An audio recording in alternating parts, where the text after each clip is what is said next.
আসসালামু আলাইকুম। বাংলাদেশ ব্যাংকের অধীনে বিভিন্ন সরকারি ব্যাংকগুলোতে ৯০৩টি শূন্য পদে এক বিশাল নিয়োগ বিজ্ঞপ্তি প্রকাশিত হয়েছে। যে সকল প্রার্থীগণের বয়স হচ্ছে ১ এপ্রিল ২০২৬ তারিখের ভিতরে ২১ থেকে ৩২ বছর হবে, সেই সকল প্রার্থীগণ আগামী ২১শে জুন রাত 11:59 পর্যন্ত এই নিয়োগ বিজ্ঞপ্তিটি আপনারা সকল জেলার নারী ও পুরুষগণ আবেদন করতে পারবেন। তো আবেদন কিভাবে করবেন এবং আবেদন পদ্ধতিটা কি তা নিয়ে আজকের এই ভিডিওটি আলোচনা করব, তাই ধৈর্য সহকারে ভিডিওটি দেখতে থাকুন। এখানে দেখা গেছে ব্যাংকের যে সার্কুলারগুলো আসে, অনেক মোস্ট অফ মানুষই দেখা গেছে এখানে আবেদন করতে পারে না।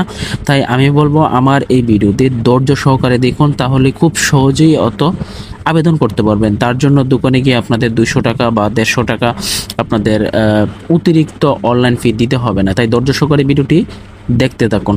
তো পদের নাম হচ্ছে সিনিয়র অফিসার এবং জব আইডি হচ্ছে 26101। এটি খুবই ইম্পর্টেন্ট, 26101 এটা দিয়ে আপনাদের আবেদনটি সম্পন্ন করতে হবে।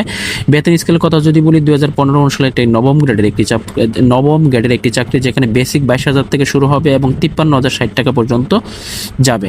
এ পদে আবেদনের জন্য আপনাদের অবশ্যই 4 বছর মেয়াদি অনার্স বা মাস্টার্স কোর্স সম্পন্ন করতে হবে এবং অবশ্যই মাধ্যমিক স্কুল সার্টিফিকেটে অর্থাৎ প্রথম বিভাগ বা শ্রেণী থাকতে হবে এবং রেটিন ফলাফলের ক্ষেত্রে সরকার নীতিমালা প্রযোজ্য হবে। তবে কোনো অবস্থাতেই তৃতীয় বিভাগ বা বেশি গ্রহণযোগ্য হবে না। তো আপনাদের রেজাল্ট অনুসারে আপনারা প্রথম বিভাগে পড়েন না দ্বিতীয় বিভাগে পড়েন না তৃতীয় বিভাগে পড়েন, সেটি আপনারা এখনই বুঝতে পারবেন। তো এসএসসি রেজাল্ট, এসএসসি এবং এইচএসসি অর্থাৎ এসএসসি মাধ্যমিক এবং উচ্চ মাধ্যমিক পরীক্ষায় যারা জিপিএ 3 পয়েন্টের উপরে পেয়েছেন তারা হচ্ছে প্রথম বিভাগ। আমি আবার বলছি, এসএসসি এইচএসসির মধ্যে যারা 3 পয়েন্টের উপরে পেয়েছেন তারা প্রথম বিভাগ এবং 2 পয়েন্ট থেকে 3 পয়েন্ট যারা পেয়েছেন তারা হচ্ছে দ্বিতীয় বিভাগ। এবং বিশ্ববিদ্যালয়ের ক্ষেত্রে 4 পয়েন্ট স্কেলে 4 পয়েন্টে হচ্ছে যারা 3 পয়েন্টের উপরে তারা হচ্ছে প্রথম বিভাগ বা শ্রেণী, আর যাদের 2.25 থেকে 3 পয়েন্ট তারা হচ্ছে দ্বিতীয় বিভাগ বা শ্রেণী। আর যেসব বিশ্ববিদ্যালয় বা প্রতিষ্ঠান হচ্ছে 5 পয়েন্ট থাকে, জিপিএ 5, তো তাদের ক্ষেত্রে হচ্ছে 3.75 এর উপরে যারা তারা হচ্ছে প্রথম বিভাগ বা শ্রেণী এবং 2.813 এর উপরে এবং 2.813 এর উপরে এবং 3.75 এর কম তারা হচ্ছে দ্বিতীয় বিভাগ বা শ্রেণী হিসাবে গণ্য হবে। তো আবেদনটি হচ্ছে দেখা গেছে আপনাদের করতে হবে 21 জুন 2026 রাত 11:59 ভিতরে এবং আবেদন ফি প্রদান এবং পেমেন্ট ভেরিফাই বা ট্র্যাকিং পেজ সংগ্রহ করতে হবে আপনাদের 23 জুন রাত 11:59 ভিতরে এবং আবেদন ফি হচ্ছে এখানে নেওয়া হবে 200 টাকা, যা হচ্ছে অফেরের যোগ্য। এবং যারা হচ্ছে অনগ্রসর নাগরিক গোষ্ঠী বা কোটাদারি, তাদের জন্য হচ্ছে আবেদন ফি হচ্ছে 50 টাকা এখানে ধার্য করা হয়েছে।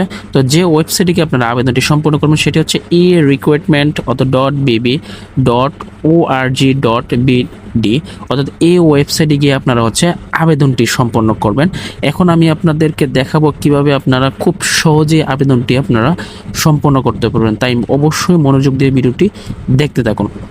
তো কিভাবে আপনারা হচ্ছে এখানে আবেদন করবেন সেটি যদি আমরা একটু বলি, সেটা হচ্ছে প্রথমে আপনারা এই ওয়েবসাইটে চলে যাবেন, recruitment.bb.org.bd। তো এই ওয়েবসাইটে যাওয়ার পরে আপনারা হচ্ছে বাংলাদেশের ব্যাংকের সিস্টেম ইতিপূর্বে নিবন্ধিত প্রার্থীকে সিবিআই বা আইডি নাম্বার এবং পাসওয়ার্ড ব্যবহার করে দাখিল করতে হবে। তো যাদের সিবিআই নাম্বারগুলো আগে রয়েছে তারা হচ্ছে দেখা গেছে এখানে শুধু হচ্ছে জব আইডি নাম্বারটা বসিয়ে এবং পাসওয়ার্ড বসিয়ে এখানে আবেদন করতে পারবেন, তারা তো জানেনি।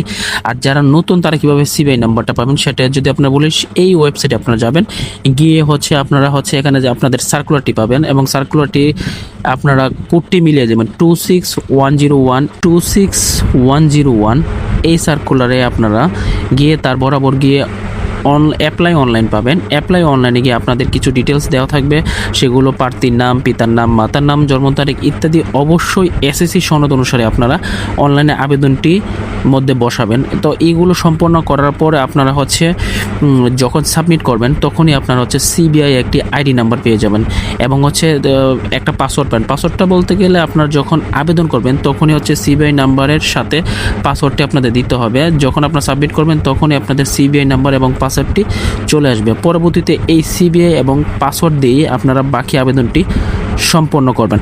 তো এখানে ছবি আপলোডের ক্ষেত্রে অবশ্যই আপনাদের 600x600 পিক্সেল থাকতে হবে, যার সর্বোচ্চ সাইজ হচ্ছে 100 কেবি এবং স্বাক্ষর 300x80 পিক্সেল, যার সর্বোচ্চ সাইজ হবে 60 কেবি।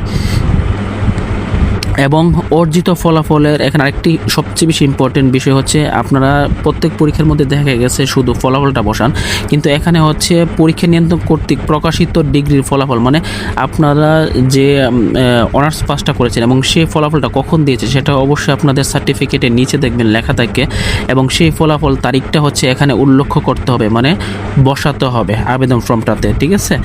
তারপর হচ্ছে আবেদনটি যখন আপনারা সম্পন্ন করবেন, তারপরে হচ্ছে কিভাবে আপনারা পেমেন্ট করবেন। পেমেন্ট করার জন্য আপনাদের অবশ্যই হচ্ছে MFS বা রকেট অ্যাপে গিয়ে সেখানে হচ্ছে বিল পে অপশনে যাবেন। বিল পে অপশনে গিয়ে লিখবেন হচ্ছে ব্যাংকার্স সিলেকশন কমিটি সেক্রেটারি, অথবা 499 আপনারা লিখলে দেখা গেছে এখানে ব্যাংকার সিলেকশন কমিটি সেক্রেটারিয়েট, অর্থাৎ এটি আপনারা পেয়ে যাবেন।